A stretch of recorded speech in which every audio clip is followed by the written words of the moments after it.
Uncensored. Welcome to CoasterNet Uncut. Hello, ladies and gentlemen, and welcome to another episode of CoasterNet Uncut. I am, of course, Andy Barchek from Chicago, Illinois, joined once again by Mr. Hot Rod himself, Hot Rod Danny Miller. What's up, Danny? You know, Andy, I think people will be able to tell that we're in a pretty good mood tonight. And, people who know me know, a lot of people who know me know that I collect the T-shirts and know the whole story behind the Dan the T-shirt guy nickname. And if they're watching this, you can see that I'm wearing a very special, well, I don't know if I would call it a special T-shirt, but there's a special story behind this T-shirt because one of my superstitions, I guess you can say, me being an athlete growing up playing hockey, is very superstitious. And one of my rules is you don't wear the T-shirt before you ride the ride. And people can tell that I'm wearing the Lightning Rod T-shirt tonight. So you know what that means? That means we've ridden it. And, people who have been following us know that you and I went there together last weekend, and we kind of unexpectedly got an opportunity to ride Lightning Rod, not just once, but several times. And because of that, and because there's been so much anticipation, and we've been expecting it for months and months now, we've been building it up, we felt that it was appropriate to dedicate an entire show to Lightning Rod and maybe telling the story of how we got to ride it and how we didn't get to ride it, earlier in the season. So I think that's what we're going to do tonight. And, if we're going to do that, why don't we start at the very beginning? Because just 2 days before, I was supposed to arrive late Friday night. You arrived on Friday night. And as of Thursday morning, not even less than 48 hours before we were supposed to get to Dollywood on Saturday morning, we didn't expect to ride this ride. And then Thursday around lunchtime, we start seeing that people are riding the ride and that it might be open. And you and I were immediately going back and forth and like, oh my God, are we going to get this lucky? So, there's a big story there. But why don't we start from the very beginning, which is opening weekend, leading up to opening weekend, which I attended, you attended the weekend after, and you tell this story pretty well of the days and weeks leading up to the opening. So why don't we start there? Well, like you said, we kind of almost like what happened this past weekend really mirrored a lot of what happened that opening weekend for Dollywood as well. So like we were texting back and forth, is this going to really happen? Am I going to get to ride this? Like I can clearly remember back in March sitting in school, receiving text messages from you trying to figure out if Lightning Rod was going to open, that you had a big Coaster Crew event, opening weekend, and there were no, 3 days prior. I think I'm sitting in my classroom on a Tuesday. The park's supposed to open up on a Wednesday, on Friday, and really there was no indication either way if Lightning Rod was going to open, and really the only indication is that it seemed like it was going to open because we had media people going on the TV shows talking about Lightning Rod. There had been no word from the park whatsoever that the ride would be closed. I even started tweeting out to my friend at WGN who loves roller coasters, Marcus Leshock, to see if he had heard anything, because he's usually in some inner loops, that he's kind of in the know with, what's going on. And he tweeted back to me, he's like, nah, there's nothing right now, that he didn't even hear anything. So, you were of the opinion that it was going to open. And I kind of took the position of it was not going to open because, all the indications was that we really hadn't seen a lot of testing by it. A lot of the people, coaster enthusiasts around the world, various people were saying there's no way this thing is opening. So we were going back and forth on that, and we had no idea. No, we definitely didn't. And it's you and I, how many hours did you and I spend, on shows we did leading up to then, not even related to the ride and not even related to Dollywood? We spent before and after show talking about this and, spend time, texting back and forth on the phone while we're talking about planning shows. We're also talking about this. And I don't want to say, I would stop short of saying I was confident that it would open on time, because I don't think it did. I don't think I was confident, but at the same time, I think the reason I thought it might open is I remember saying to you, I can't imagine that they would be going on TV stations and radio stations and promoting opening weekend in such a big way. And they weren't promoting opening weekend. They were promoting Lightning Rod. Yeah. I remember seeing Wes Rainey on a Knoxville TV station, and it was like a 3.5-minute segment, and the first 2 minutes was all about Lightning Rod. It was the POV, the on-ride POV animation, and then they started and switched gears to like Festival of Nations, and we didn't really get a straight answer as to whether or not it was opening or not, but we seemed to think that it was, but they didn't really say yes, they never said come opening weekend and ride Lightning Rod. They never said that. Now they also never said it's not going to be ready, but it'll be open soon, and they never said, oh, well, it's going to open sometime in April. But the fact that there was an open end left there, I think is where the frustration began, because we have people now 3 days before the season pass holder preview day on Friday, not knowing whether or not this ride is going to be open. And I said to you, why would they be going on all these radio and TV stations and promoting this ride and promoting opening weekend and then not open it? Logic tells you it wasn't going to open. But then the other side says, well, hold it. Why are they making such a big deal out of it a weekend? Like, are they just trying to get people to the park? Are they trying to sell tickets? Are they trying to sell season passes? Because most hotels you have to cancel like 24 to 48 hours ahead of time. So, lo and behold, Tuesday afternoon, we get an amazing testing video, an aerial video of the ride testing, and then we get the bad news that Lightning Rod will not be opening on opening weekend. The ride manufacturer has asked for additional time to commission the ride. So now it's a mad scramble for several folks to cancel their trips, some of which have airline tickets booked. Some people have hotel rooms booked. Other people who have planned to make one trip to the park this year for whether the Coaster Crew event or maybe just opening weekend. Luckily, we have the season passes, so, a little easier for us to get back. But there are people I know who canceled their trips. And I don't want to say it was a surprise, but I think the real surprise is that nothing was said sooner, because I also said to you, if they waited this long, they've got to be close. They've got to be close. And maybe it's just a matter of a couple weekends, and then this thing is open in early April, and we're on our way. But you and I are sitting here now the second week of August, and it's still not really open.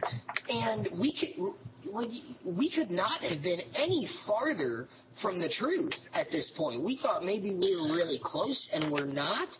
And I remember saying to you, if this ride doesn't open for a couple months, tip your cap and say, you know what?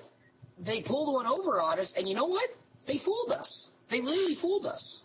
And now move ahead a week, because you went there. The ride wasn't open. You got, they did the scheduled event with Thunderhead instead. But the following week... Which I won't complain about. I know you would, but I won't complain about an hour of ERT on Thunderhead. Yeah. For me, it would need to be followed... Great event, though, with the behind-the-scenes of Mystery Mine, and then, the cinnamon bread and the outstanding meal that was provided. It was a great all-around event. Soured ever so slightly by the lack of Lightning Rod, but, great event, slightly. Great time at the park, for sure. Ever so slightly. Anyway. It didn't keep us from having a good time, which was the nice thing. So anyway, continue. You were down there the following weekend. So the next weekend, I go down for the media events. And to be honest with you, right. At this point, we don't know how long this thing's going to be closed for. So maybe this was just a short delay and they just needed an extra week for testing, because the other thing that happened that first week is they threw out that great video of the ride testing. So people are like, oh, well, maybe we are closer than we thought. They're close. And we just need a little bit more time. So I'm going down there now thinking that there is a possibility that this ride was going to be open.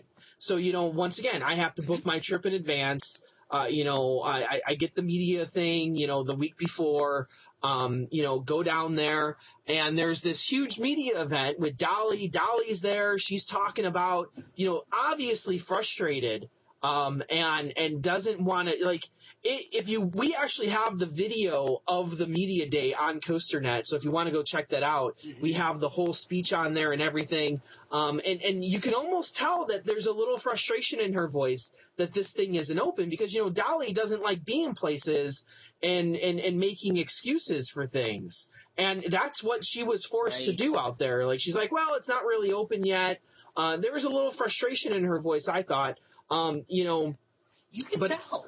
Yeah, but so here we are the next week, and it's still not open, and I happen to meet up with Devin and Tawan of Devin Olson Media, who does the amazing From Dreams to Scream series, and they are producing a lightning rod documentary, and I meet up with them, and as we're going through the park together, we're hanging out that day. That's the day. The day of the media event is the day that RMC drops the bombshell and posts that letter on their website that basically says this isn't our fault. It's we hired out a third party company to build the launch. It's not up to par, and I'm paraphrasing here, so I'm not quoting, but basically saying this thing isn't working. There's no time frame given. But this was an obvious, this is not my problem. And I got the sense that a lot of people were taken surprised by this. Devin, who's working on the documentary, didn't look too happy. He's got deadlines he has to meet, for different companies and different things that he's involved in. And it just seems like out of nowhere, RMC posted this and kind of like said, "Hey, this ain't our problem anymore." I don't know how I feel about that, but it is what it is, I think. Yeah, and I don't know about you, but that to me, which came out the next week, was the first indication that we had a big problem. Yeah. And, we keep saying we. We keep saying we because you and I, before this episode is over, we're going to come down on Dollywood and RMC, and, we're going to come down on the involved parties a little hard here, a little harder than people might expect, and a little harder than most other people are willing to do. So we're going to come down hard on a few people here, but I keep saying we because at the end of the day, nobody wants this ride closed. Everybody wants to ride the ride. The park wants the ride open. RMC wants the ride open. Everyone wants the ride to be open. Nobody wants the ride to be closed. So I'm saying we, the collective, as in all the people who want the ride open. But when we saw RMC kind of pass the buck on to this launch manufacturer who had done brakes but had never done a real launch system. They were developing a prototype that hadn't really been tested out. When they passed the buck, I believe I said to you, you know what? This sounds like this could be something fairly major because this is the focal point of the ride. This is one of the reasons this ride is such a big deal because it's the world's first wood launch coaster. It's not really new technology, but it's new for a wood coaster. And I think the mistake being made is not necessarily that it's new technology. It's technology that is new for this company because this company has not done it before. We're not looking at Intamin. We're not looking at Premier Rides that has, really successfully done this over and over and over again. We're looking at this third-party company that has not had a whole lot of experience with the launch system. And that was the first indication to me that we had a fairly major problem on our hands. And I I'm not going to speak for anyone else here, but I think this problem was more major and has continued to be a bigger problem than anyone might have anticipated at this point. I mean, it was the middle of August at this point, and it's still not running properly. And in fairness, we don't know what the problem even is. That RMC in the letter... No, we don't know. The RMC in the letter kind of put the blame on the launch company, on this company who's building the launch. There's been talk out there that maybe it's a rollback issue, that the magnets couldn't successfully control a rollback safely. There's been talk that, maybe it was going over that first hill too quickly, or they couldn't control the speed of the launch accurately. There's also been talk that this company's trying to do this launch on a minimal amount of power, trying to conserve energy, as to like we saw with the Thunderbird launch, that the Thunderbird launch basically required so much power that they're trying to do it on less power and get the same effect. So there's all these theories out there. We don't, and to be honest with you, we don't even know if the ultimate problem is the launch itself, that it could be something completely unrelated. There's a lot of people out there talking about the trains, because some of the people who wrote it when it first opened under technical rehearsal said there were a lot of issues with restraints not coming up and restraints being stuck closed, like the classic Roller Coaster Tycoon problem, like Roller Coaster 1 is closed due to restraints stuck closed. And then, and we're seeing all sorts of issues with that. And even, we're moving into the whole tech rehearsal phase now, where we start hearing rumblings that the ride is open and people are riding it,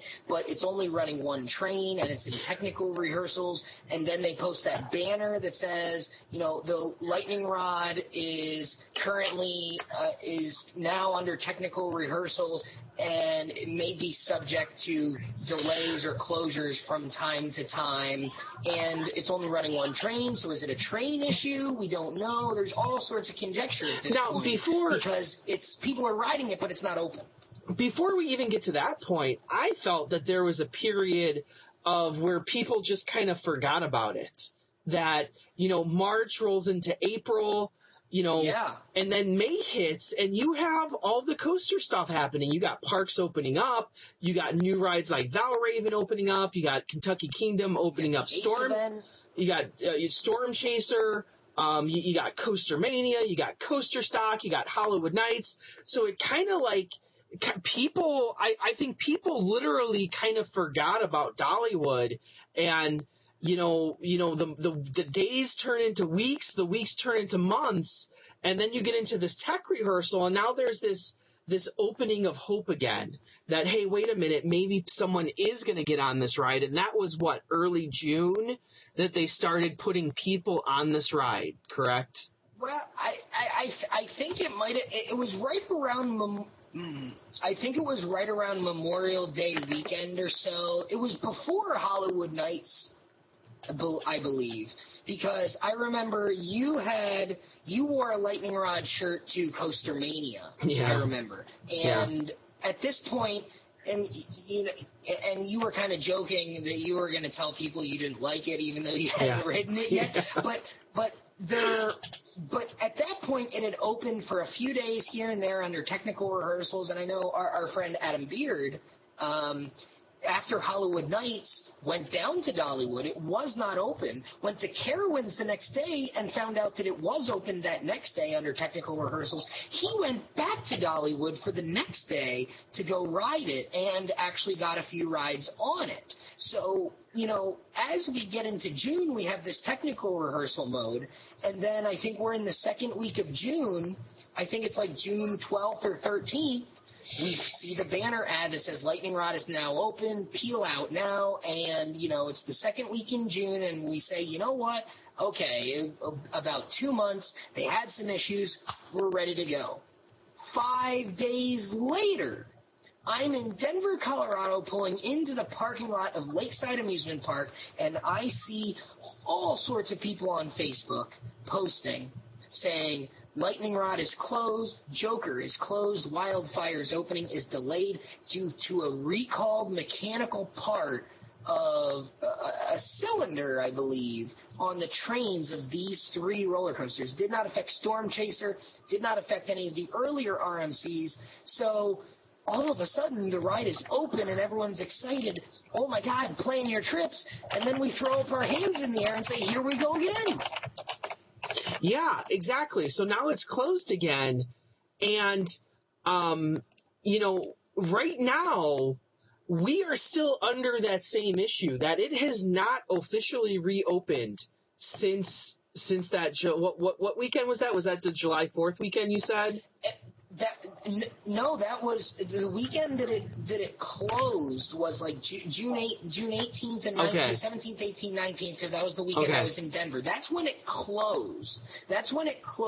And I think this is where the story gets very interesting, because logic would tell you if the ride has reopened, or the ride has grand opened now at this point for 5 days, and there's a recalled part. Logic would tell you when the recall issue is settled and people are allowed to ride the ride again, you would think that it would be officially open once that issue is taken care of. And if you believe some people who tell you it's not the launch, logic would tell you that the ride would reopen and be open for good then. The problem is Joker and Wildfire, both non-launch coasters, opened a few days after the recall issue was settled. Lightning Rod stayed closed for 3 to 4 weeks before we even heard of it reopening again. Yeah. And then, it was closed for 2 weeks, reopened under technical rehearsal mode for 4th of July weekend. And then after 4th of July weekend is dark for a full month. After 4th of July weekend, this ride was not open until the Thursday before you and I went down, which is like August 3rd. So basically a full month, it's dark. So if you believe the people say it's not the launch, what's the issue that makes this ride so different from Joker and Wildfire? Because supposedly for 5 days, it was good. That's where the confusion comes in, and I think that's where some of the frustration stems from too. Yeah, and we don't know, so it would be silly for us to even speculate at this point, because honestly, looking at fast forward now to when we went last weekend, before we get into talking about the ride itself and everything, some issues that we witnessed is throughout the whole weekend. It experienced some closures, and also it experienced some rows that were just not working. That there were many times throughout the day that different rows were closed off, and they did not see people in those rows at all. You don't know why. A brand new roller coaster probably should not have rows closed off, because usually when you see that, it's because the restraints aren't functioning properly, whether or not it's a sensor issue or a physical issue. We don't even know, but we can say that some of the rows were closed off when we were there. So is it still a train issue? Rows 8 and 9 were not working. Yeah. Is it still a train issue? The trains are not different. The trains are not different from, fundamentally, it doesn't seem. I mean, maybe there's some part changes because we know we had the cylinder recall that only affected some of these newer ones, but generally they're the same trains. Now you're the engineer. Could it have something to do with the magnetics on that launch messing with the train sensors? Because that's the only thing that's different, is that train needs to have some sort of different system underneath it to accept that magnetic propulsion. Well, the problem is the brakes are magnetic, so you would think that any issue you might have with a magnetic launch, you might also have with magnetic brakes. Although you do have an electrical side with the launch motors as well. I don't know. These trains are really, really funky because they're so heavy, and you can see in the wheel housings and on the train, the chassis themselves have this giant holes drilled in them and cut out of them just to reduce some of the weight because these trains are so heavy. But I mean, they're not fundamentally different from the other RMC coasters, save Texas Giant and Iron Rattler, that have Gerstlauer trains. So aside from those two, they're the same trains we've seen on all these others. So again, if they're having an issue with this one that they're not having with the others, the big difference is the launch, because we've seen steel, we've seen wood, we've seen chains on boats. And we've seen them use urethane wheels before on rides like Goliath and, all the Iron Horses. So again, the difference that comes into play is it the launch? And is it somehow indirectly related to the launch? Like you said, is there something with the launch that makes the trains go all funky? I don't know. The other thing that I pointed out to you over the weekend is that the front of the train has the Zero car that looks like the hot rod with the engine and everything. Yeah. And the back of the train used to have the rear of the car with like the trunk. And that is not on the train anymore. So, what is that? Why is that? Why is the facade the fake back car? How Dragster replaced its fake engine and spoiler with an extra row of seats. That was taken off. Why is Lightning Rod's trunk now gone? I don't know. I don't know the answer to that. Yeah, and those are all things that I don't think we can really speculate on. It's just pointing these out, that these are the changes we've seen. These are the issues we've seen. Sure. Now, moving into this past weekend, we're both walking into this thinking it's not going to happen. And then all of a sudden on Thursday, 48 hours before, we have no expectations of being able to ride this ride. We have no anticipation whatsoever that this ride is going to be open until Thursday afternoon. And then all of a sudden we start getting reports that, hey, wait a minute.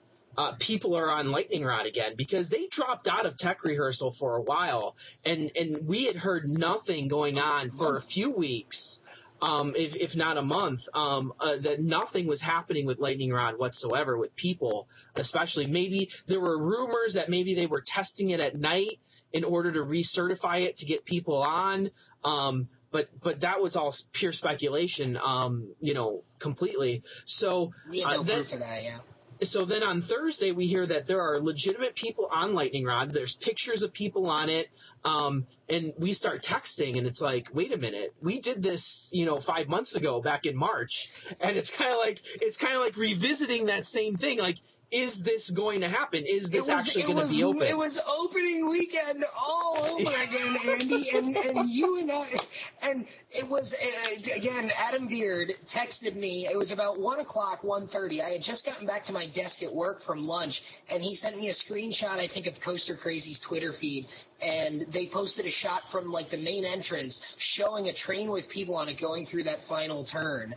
Yeah. And they were like, oh, my God, there's people on Lightning Rod. Are we going to get to ride it today? And then 20 minutes later, they show a tweet. It's like, oh, my God, we're riding Lightning Rod. Yeah. And you and I immediately started going back and forth, and we said, no way. No way is this going to happen, because you and I booked this trip about a month in advance. Shortly after, it was while the ride was still closed. It was after 4th of July weekend when it had been closed and we hadn't heard anything. So it was maybe like 2.5, 3 weeks in advance we booked this trip.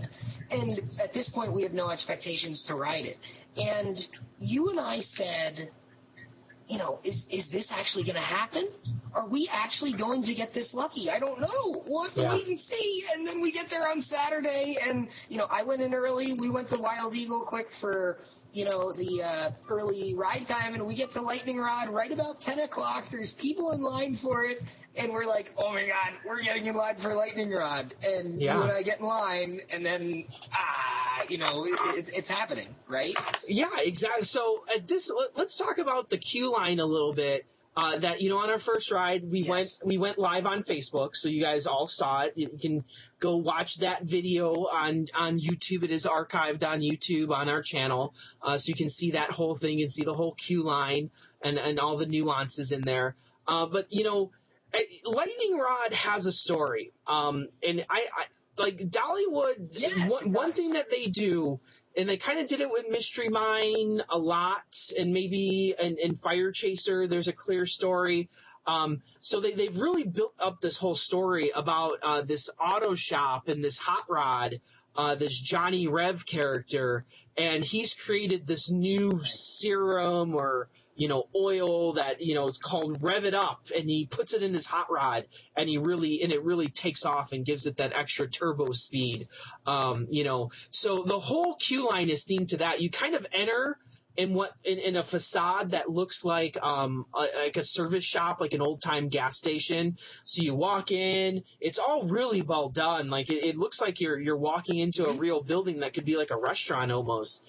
And then you make a turn and you've got like a showroom with its ribbons and everything, and then you've got the garage with the tires stacked out front. Yeah, it's really nice. And then you got the actual hot rod that the trains are based on in there as well. So you can see that. And then you move to the back, which is more of like the shop area. And Lightning Rod has a really unique queue line, one that I don't think we've seen before, not one that I can really think of, but it's actually a queue that is stacked on each other. So there are 3 levels to this queue. So you walk in on the bottom level, you go up, there's a second level, and then the third level is the station, correct? Right? Yes. There's 3, yeah. Yep. So the third level is the station, and each level has a different theme to it. So your bottom level, you got it's almost like what the shop or the. It's like the welding shop. It tells a story. It's like you see the welding shop where you go by some closed frosted windows where you see the flashing lights and you hear the sound effects of like an arc welder going, and you've got like the clock in board with some name tags, old school 1950s, like you clock into your hours. You've got some chalkboards and you've got some of these mini cans of this Rev It Up fuel that you talked about, and that's all down on the lower level. Then you go to this second level, and you've got some shiny chrome. You've got, like, exhaust pipes. You've got a big block engine sitting there. You've got a chalkboard with some plans with, ironically, there's a big drawing there titled Master Cylinder, which I thought was kind of funny. And, you see giant barrels of this Rev It Up fuel. And, you kind of go from, okay, it's the raw materials. We're putting it all together. We're giving life, and then on the second level, you've got kind of like the finishing touches. You've got some paint cans, you've got some tools, you've got some shiny chrome, some exhaust pipes, the big block engine, and you see the signs on the wall that says, Hot Rod Ridge or whatever, time trials today. All welcome, and you've got the flames painted on the wall. So it's really taking you from that rustic industrial feel on the lower level, and it's kind of bringing you up to this more polished, finished feel on the middle level. And then you get to the station on top, which is kind of like sort of more open, more like the showroom style, where you've got the flags, and it's almost like the starting line where this beautiful red and yellow flame paint job hot rod pulls in, and that's where you get on the ride. And I like all that, and I like the overall area, because that whole area of the park has always been like the 1950s area that the the theater over there has always done the 1950s review show. You have Red's Diner, which Dolly said, in the media day event that, that's not just there out of nowhere, that's a throwback to her childhood, that back when she grew up in Sevierville, in Pigeon Forge, that there used to be a restaurant she would go to called Red's Diner, and she wanted to bring that history back into the park. So that whole area is really cool, because then you have the little antique, and I say antique, they're really like 1950s cars that you can drive around on. So Lightning Rod really is situated well. It fits very well within that whole area. Whereas the rest of the park is that rustic feel. This is your 1950s area, and Lightning Rod just slides right into that. It tells a nice story. And I like it. I like that aspect of it a lot. And there's music going on. They have custom, radio hosts and DJs playing throughout the whole area. So I like that whole aspect. So I guess, Danny, it's time to talk about the ride a little bit, isn't it? What people have been waiting for 40 minutes. Yes. They want to hear what we thought of the ride. Yeah. It's like enough about all the crap. We know the story, enough about the queue. One thing that you didn't like about the queue is that you have to enter it to see how long it is because it's all on the back side. Yeah. There's a benefit and a drawback to that. The drawback is, like you said before, you have to go into the queue to see how long it is. Yeah. And to see, they've got like hidden queues off to the side behind the gift shop. So it's a little difficult to tell.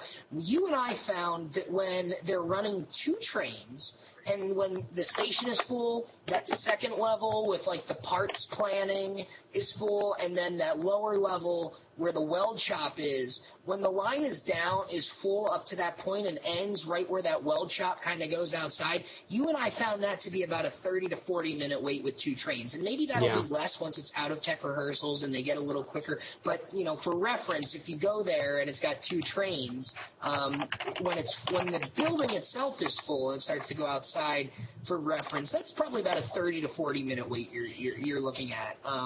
So and it's not a big cluster once you get into the station. They're real good with station management. For the most part, they will let you wait for the front or back if you want, as is evident from the Facebook Live video, because the operator did let us wait for the front row for our first ride.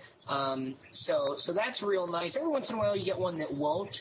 But for the most part, they're pretty good as long as it's not too bad. But they're real good with station management because you're not going to get to the station and then wait 15 more minutes because there's a huge crowd of people trying to figure out what rows they want to go in. So that there is a nice aspect. That's how most stations should be. Good station management with the ability to wait for the seat you wish to wait for. Yeah. If it doesn't hinder the operation of the ride. So I did like that aspect of it. And the other nice thing about the queue being on the backside is you have these glass windows, like this old warehouse style windows, that you get to see the very beginning and you get to see the very end. You know nothing about the middle. Yeah. But you see the beginning and you can see the train speeding by at the end. And that's the thing is, like, we were watching this car go by, and that I've come down hard on many of the RMCs I've been on. It seems that almost every other one I like or I don't like. So, starting with Outlaw, I liked Outlaw Run. Went to New Texas Giant, did not like New Texas Giant. I liked Iron Rattler, though. And then I liked Goliath 2 in a row. But I did not like Wicked Cyclone. I did like Twisted Colossus. And I did not like Storm Chaser. So really, at this point, and when I say that, and when I say I did not like them, it means that I'm not meaningfully ranking those rides. So yes, they're average to good rides. Yes, they would be in the top half of my roller coasters. If I had to rank most of those that I just mentioned, they'd probably be around the 70 to 80 to 90 to 100 mark on my tally. And out of 400 coasters, that's still pretty good. But it's pretty good. But when I look at roller coasters and I meaningfully rank something, it needs to be in my top 20 to be really impressive, or my top 30 to be really impressive. That those are, I'm looking for rides that are going to really surpass what I've already ridden.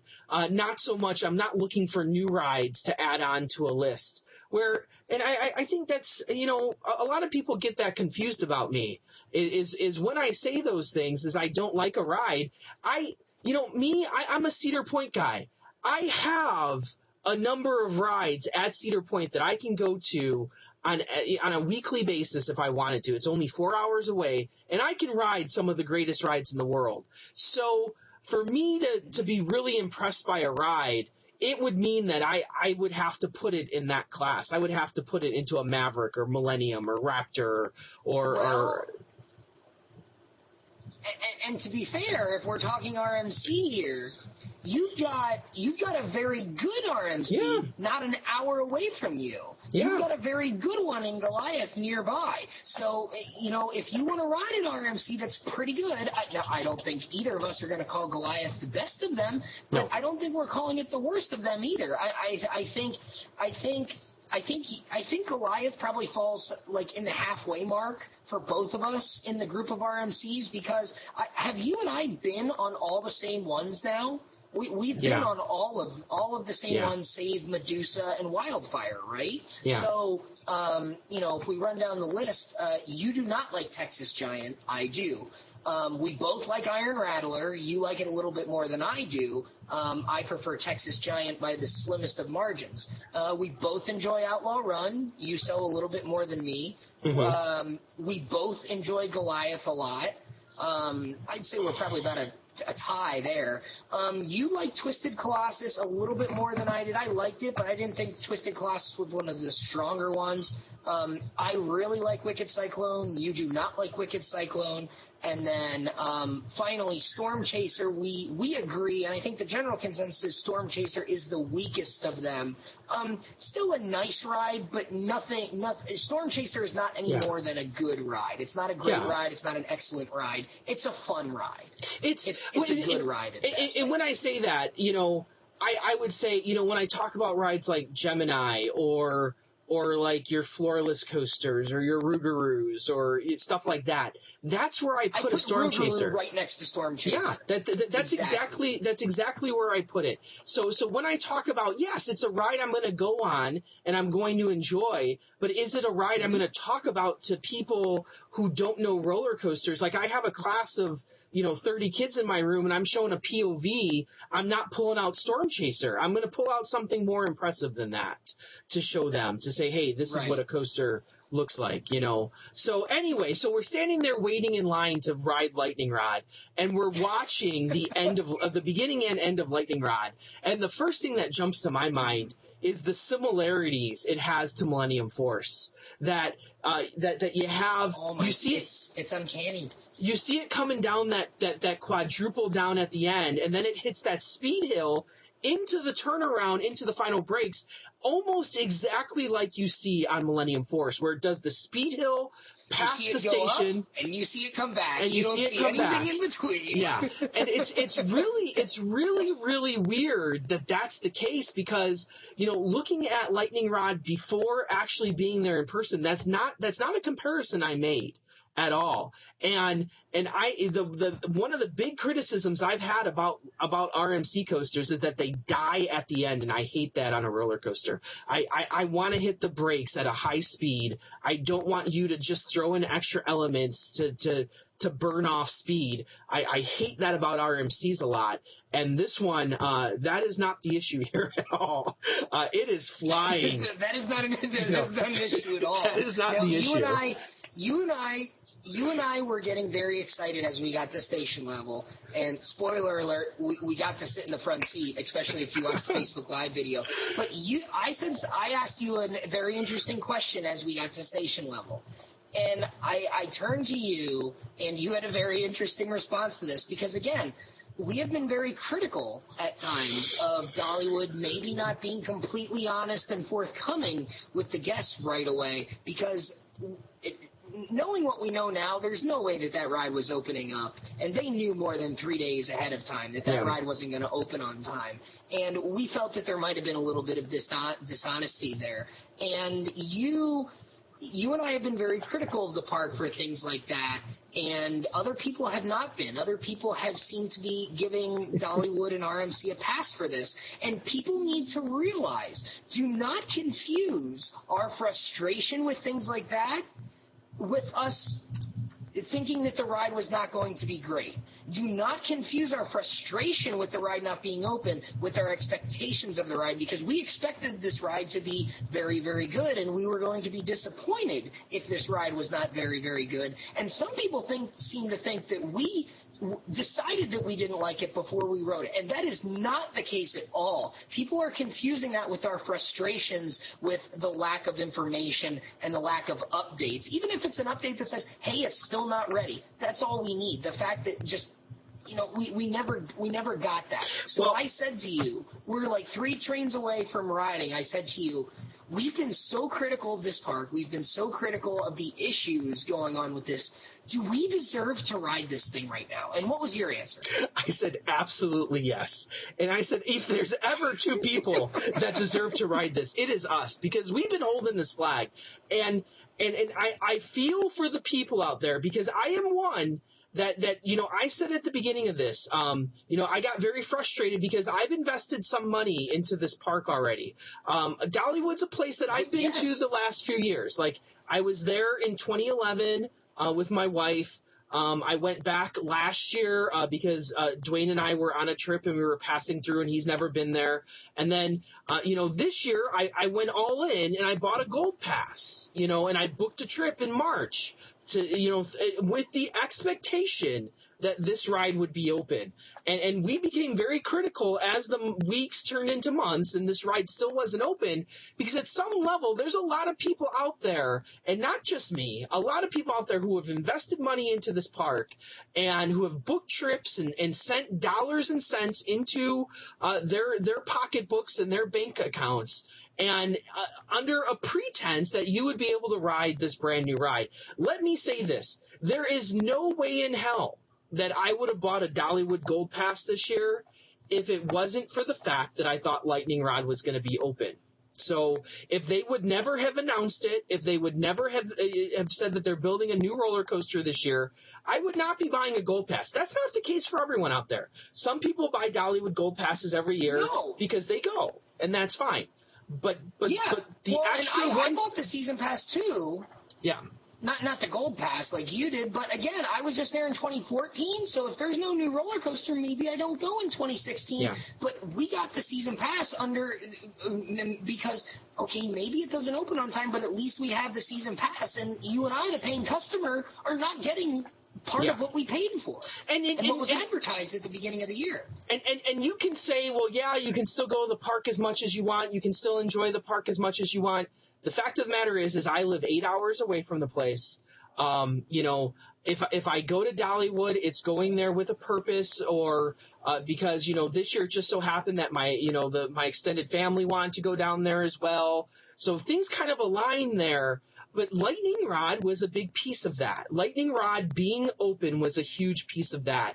So I was very frustrated that, I invested all this money going down for 2 trips.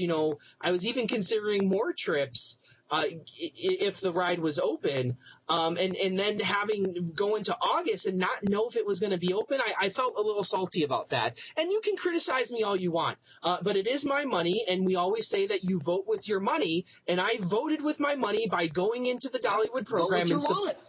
And I supported the park at the beginning of the season and gave them my hard-earned money with the expectation that I was going to get something in the end. So when you said, do we deserve this? And my answer was absolutely yes. And I feel for those people who have not ridden this yet and who might not have been able to ride this and maybe have done the same things that we have. May not. Yeah, and they may not ride it. That maybe they just bought a single ticket. And you can understand their frustration. Understand their frustration, and you can understand the people who are so fed up with it that they don't even want to put the effort into going down to ride it, even when it does open, because they're that frustrated with it. And it's we joke, you and I, we still joke about the ride.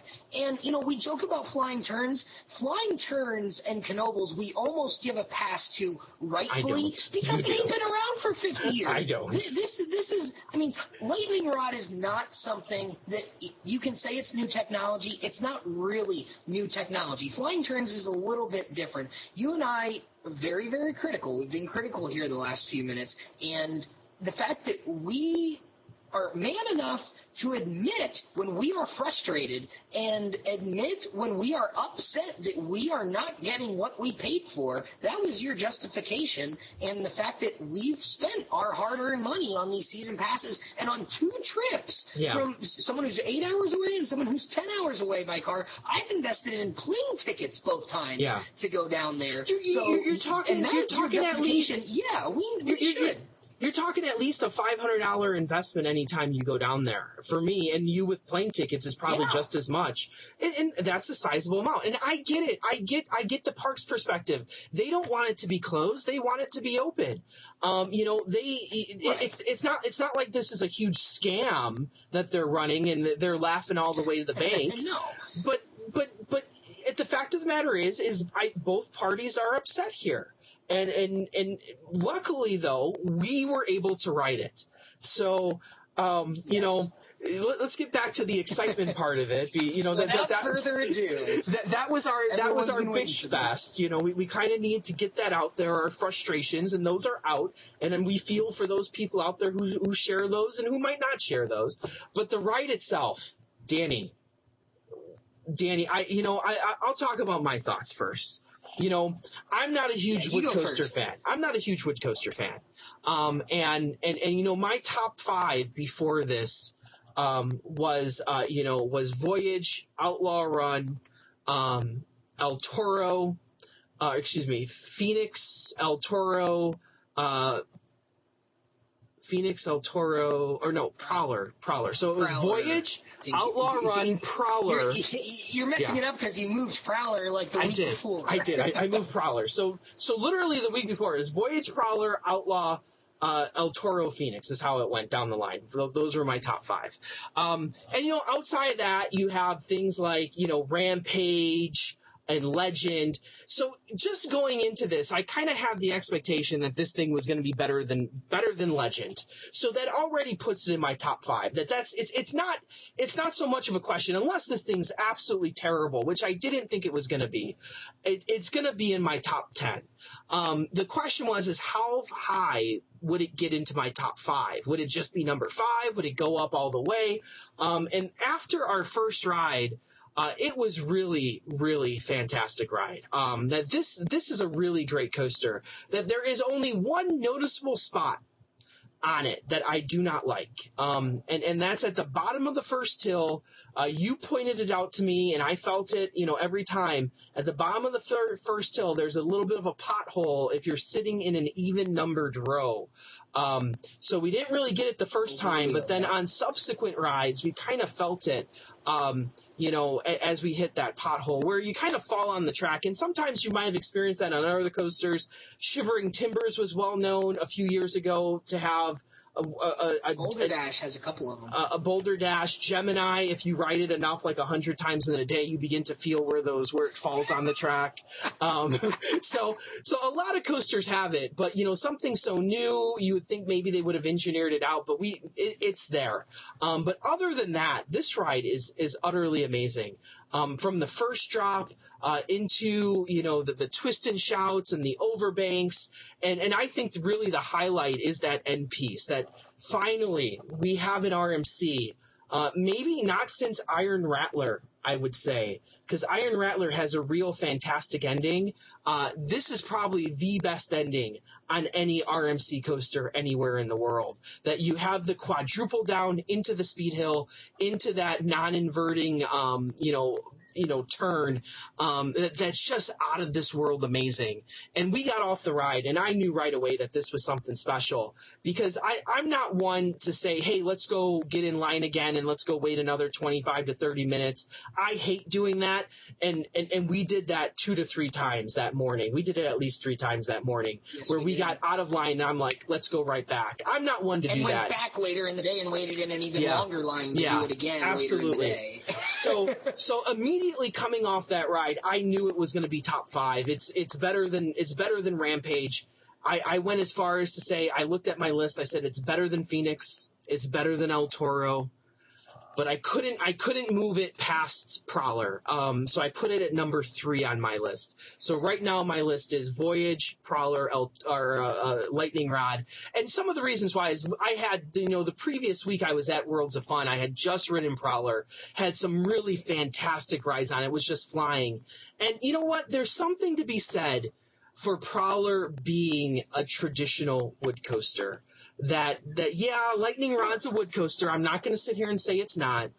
But let's be honest. It's kind of cheating, isn't it? Like, a wood coaster has six to seven planks of wood with a thin strip of metal at the top that's nailed into the wood to make a running track. The RMC wood coasters have 6 to 7 planks with about a 2 to 3 inch, steel beam on top that make it a wood coaster. So concrete. Yeah, it's kind of cheating. Let's be honest. We can piss and moan all we want and say it's a wood coaster. It's kind of cheating. So I gave Prowler the edge there, where I think those two are neck and neck, really. Voyage is still by far and amazing the best wood coaster out there. No doubt about that in my mind. So Voyage is still a clear number one, and then Prowler and Lightning Rod are pretty close for me. So that's how I came in and ranked it. What about you, Danny? So you put Lightning Rod at number 3 is where you put it. And, I think I said this to you before. I think you were going to have an easier time with it because you're not a wood coaster fan. You don't like some of the rides that I like Boulder Dash, Thunderhead. I mean, some of the I'll use the adjective rugged. Some of the rugged and raw. I use the term raw a lot. Some of the rugged and raw wood coasters that I like, you do not like. You haven't been on Gold Striker, but generally, you and I are in agreement with rides like Voyage and Phoenix and Rampage, Legend, Raven. That grouping. And for me, this ride, it's so interesting because you talked about you like rides that storm into the brake run. And I think there's a happy medium between storming into the brake run and not going to the brake run too soon. And I think Lightning Rod really balanced hitting the brakes with a good amount of speed, but not feeling too short. Outlaw Run does the double barrel roll and kind of peters out as you get to the end of it. Outlaw Run has this amazing first 2/3, and then it gets to the double barrel roll, and it's going uphill, and it gracefully goes through the double barrel roll, and then kind of slowly gets into the brake run.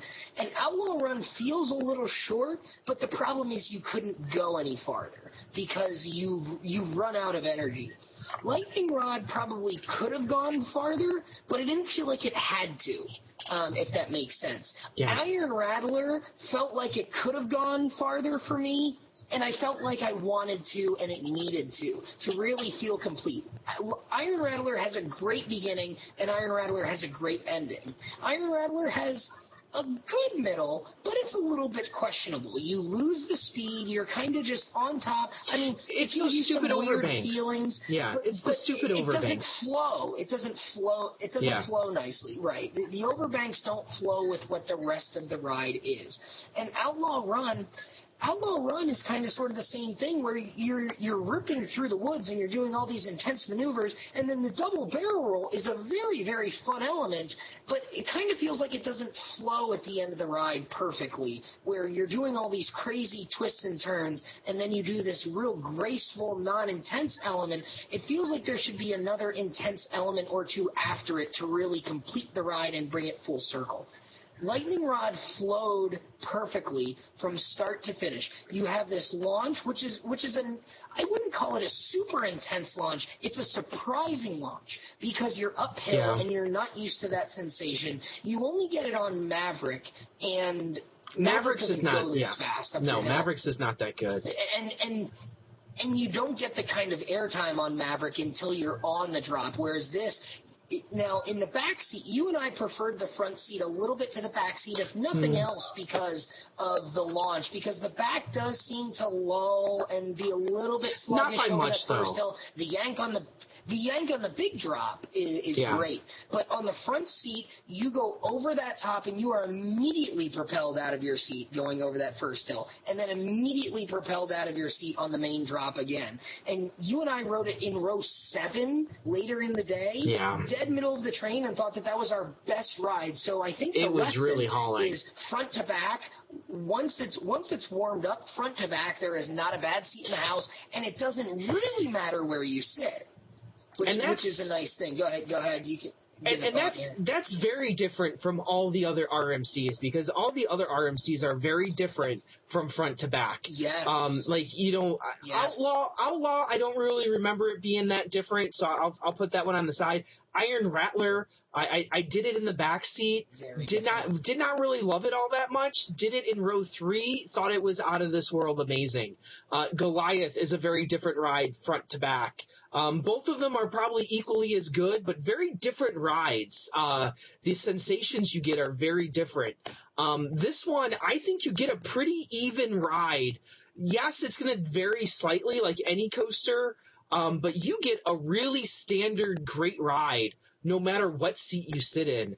Which I think is a really unique part for this ride because of it's an RMC, and really is kind of like the first one that's really like that.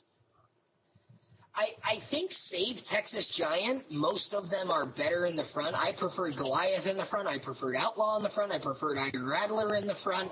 I prefer Wicked Cyclone in the front because you get the better sensation of speed considering how slow that ride gets at the end. So that's a good testament to how fast this ride is and to how good this ride is. And it has a good beginning and a good end like Iron Rattler. It's got the good intense moments right at the beginning and the end. And then it has the middle terrain element intensity factor of Outlaw Run sandwiched in between the beginning of Iron Rattler and the end of Iron Rattler. And that makes this such a complete coaster. Yeah. Because the double down, the double drop there, the dolly double barrel chested drop down, whatever we've been calling it, has good airtime. And then the bottom of the first drop, and I noticed a little bit of that pothole.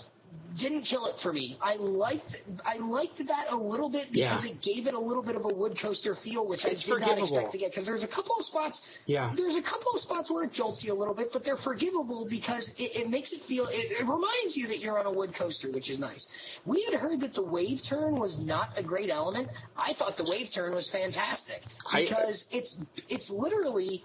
You're 150 feet above this giant valley, and I'm coming out of my seat. I'm on my side. Holy crap, there's a bunch of trees all the way down there. There's nothing but sky up here, and you're cresting this hill while you're on your side, just like on Outlaw Run. Good sustained airtime right into another sweeping drop with great speed. You do this overbanked Iron Rattler tight turn at don't lose any speed, get thrown to the side again, on your side, nothing but ground and nothing but sky. You get twisted back around, just like on Outlaw Run, to the other direction, do this outside bank airtime hill, which Storm Chaser and Wicked Cyclone try to do, and because they're not taken with great speed, they fall short, because the hills are too small and they're too sharp. Lightning Rod executes this outside bank turn perfectly because it's drawn out long enough that it's not a quick pop of airtime. It's a sustained ejector moment, which is what some of those smaller RMCs miss in some cases. Specifically, Storm Chaser is missing the sustained ejector airtime because it doesn't have the speed in the room to draw those hills out. Then you do this double up, and then you've got the highlight of the ride. 1, 2, 3, 4. And then, really, you have 5 because you've got the head chopper with the speed hill after the quadruple down. And then specifically in the front seat and pretty much everywhere in the train once it's warmed up, great gray out in that final rising turn. And you still get airtime going over that turn, even in the front seat as you come down onto the brake run.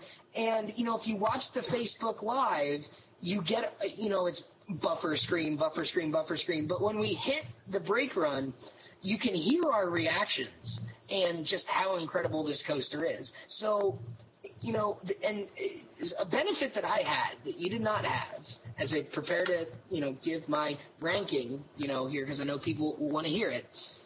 I had the benefit of riding Thunderhead on the same day, because Thunderhead is number 8 for me going into this. So I have the benefit of riding both and being able to say which I prefer. And the decision there was I preferred Lightning Rod. So where does it come in? So here we go. Get your drum rolls ready, right? I am proud to say to display Lightning Rod as number 2. That's It's really not better than Voyage. It's not the best wooden roller coaster I've ridden. Voyage is in a class of its own. Yeah. But Lightning Rod, the sheer intensity, it reminds me a lot of Maverick because of how relentless and how forceful it is and how much the ride flows from start to finish. And I draw a lot of comparisons to, if you took Iron Rattler's middle and sandwiched it between Iron Rattler's beginning and end, and then, I drew comparisons to Maverick because of the intensity, it's got really nice moments. It's a very well put together ride. And again, people might be surprised by that, but I don't know that they should be because, again, don't confuse our frustrations with low expectations. And I think the consensus that you and I have come to here is it was worth the wait. We hope that it becomes open very soon because people need to ride this roller coaster because it's damn good. Yeah. It's damn good. Well, I'll say this too, that, if I can get, a pretty solid guarantee that Lightning Rod is going to be open, I would highly consider booking at least one other trip to Dollywood this year. That, having talked about this now all of tonight, I want to go back on this thing. I was only there for one day on this trip. I do too. I want to get back on this and experience it again. And neither of us got night rides on it because it was closed that night and I had other issues finding my cabin and stuff in the mountains. So I had a whole lot of other issues going on that weekend. But so we've still got stuff to look forward to with this ride, exactly. which is the amazing part. We thought, okay, we rode it. Now what? We still got stuff to look forward to. And I'll be completely honest. If there is a guarantee that this ride is open consistently on a daily basis, I would highly consider taking another trip down to Dollywood this year. And as you know, Dollywood's not this park that I'm completely in love with. A lot of people are in love with Dollywood. I'm not completely in love with Dollywood. So for me to go to a park a third time in a year that I'm not completely in love with is saying something. Yeah, and that speaks to how good Lightning Rod actually is, because it is that good. I think this ride puts Dollywood in a different class. That this is that I would suggest that people go and book a trip to Dollywood just to ride Lightning Rod. Obviously, make sure it's open first, though. Make sure have some sort of guarantee. Right.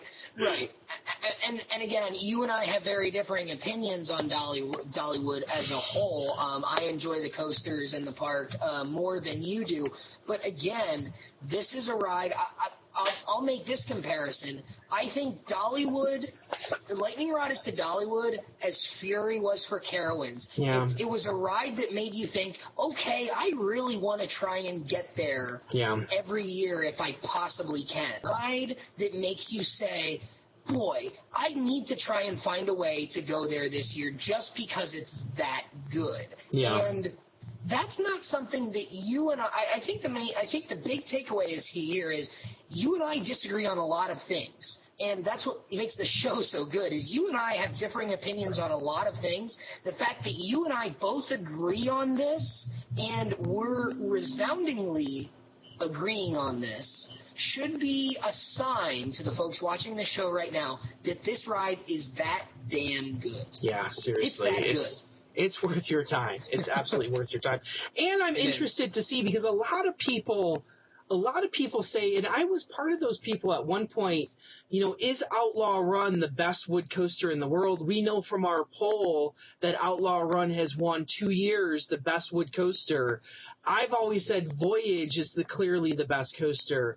But I think Lightning Rod is at least a few steps, if not a leap, ahead of Outlaw Run. So I really think Lightning Rod is gonna land as number one on a lot of people's list this year. If they go and ride it, because if you love Outlaw Run, I think you're gonna love Lightning Rod even more so. I think that's a no-brainer. Yeah, I think so. And, you and I had seen a handful of people riding it, in some of those tech rehearsals. And we were very, we kind of pushed it to the side and we said, we'll wait and see. We'll wait and see because we know how hyped up people get when they when they come off a new ride. You and I like to downplay stuff like that because we don't like to build up rides too much because then you get the Wicked Cyclone effect. You get so excited for a ride and then you just don't enjoy it at all. Yeah. So you and I downplayed a lot of that and we tried to ignore a lot of that and, convince ourselves, don't get too excited for it. It's also why I try not to watch POV videos, animations before the ride is open. I try my hardest, and I know it's hard to, that I'll watch it once, maybe watch it twice. I don't really get too involved in all that because I don't want to know what's going to happen. I want to be surprised. I don't study it and know every single turn of the ride before I ride it because then it takes something away. I did that with Wicked Cyclone, and boy, that was a bad idea. We analyzed Wicked Cyclone. We analyzed the life out of Wicked Cyclone, and it's I enjoyed it. You did not, but that goes to show you sometimes you can do too much. You can watch too much. You can be too hyped up for a ride, and you can start to decide you like a ride or don't like a ride before you ride it. And you and I were very good at not doing that. And you're getting our impressions now. This is what we think of the ride, and you and I agree. This is one of the best coasters on the planet right now. Yeah, for sure. Before we leave tonight, though, I do want to mention that we have opened up the brand new coaster-net.com website that we've completely redesigned the website from top to bottom, completely redid it. The staff, me, you, Daniel, and Dwayne, we've poured hours and hours into this thing, talking about what it should look like, talking about what we should keep, what we should ditch. It was a hard choice because we did lose some of the old stuff on there. But I'll tell you what we lost well made up for what we gained here. It's a beautiful website. I like to say it's almost like the artistry of roller coasters, that every single page has that header with a beautiful track. And I wanted track, that the whole theme is track.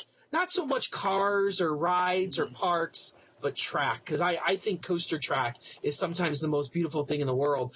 So we're always going to be continually updating this with maybe some new and better pictures. That there's a few parks that we had to use some, stock photos from the parks for.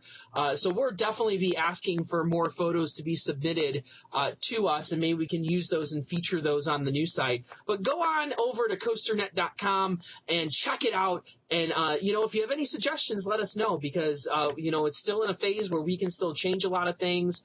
But I think it's a beautiful new website. I love it. I'll sit there and just click on pages just to look at it because I absolutely love it.